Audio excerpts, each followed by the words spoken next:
In this video, you will explore the DataOS CLI. So let's get started.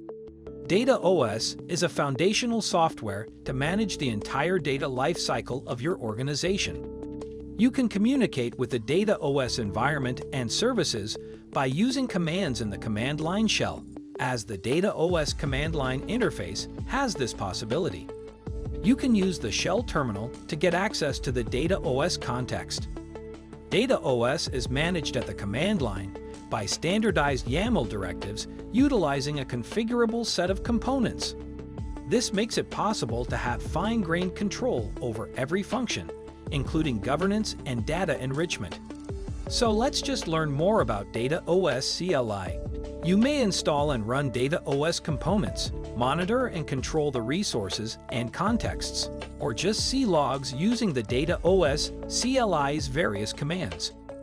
Even data pipelines can be deployed using CLI commands. For instance, you can use Flare jobs to load data into targets after extracting it from a variety of data sources. Now, let's have a look at the initialization of DataOS. Initialization only occurs after successful installation of CLI. If you installed it successfully, run the init command to initialize. The DataOS context domain name will be requested by the init command. The context is the instance of the operating system you will use for data management. It questions what kind you want to utilize because your organization might have more than one kind. Let's learn about the login command. By using the login command, you can authenticate yourself with the DataOS context. If it asks, simply input the username and password you must have received from your IT team. You can access and use any of the DataOS contexts that your organization has adopted by utilizing the same command terminal client. Let's learn about the health and version commands. To ensure the DataOS CLI installation is successful, run the commands health and version.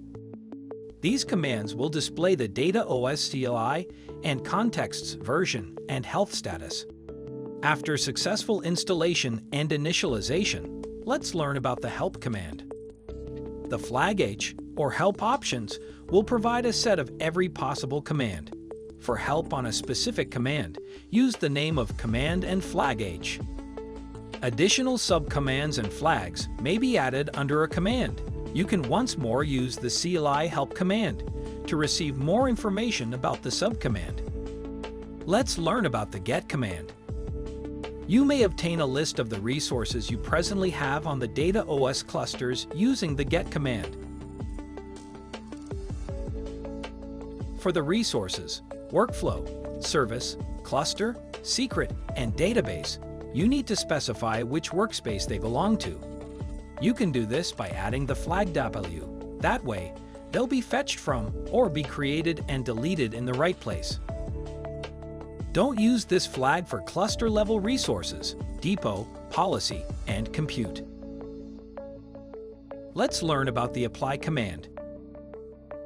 The apply command can be used to create and modify resources in a DataOS cluster. Through YAML files defining DataOS resources, this command controls how applications are managed. Let's learn about the log command. To obtain logs for a resource in DataOS, use the log command. Lastly, learn about the delete command. The delete command is available to delete any existing resources, such as workflow. In summary, you were introduced to DataOS CLI in this video. You should now explore more functionalities of CLI by using it. Thanks for watching.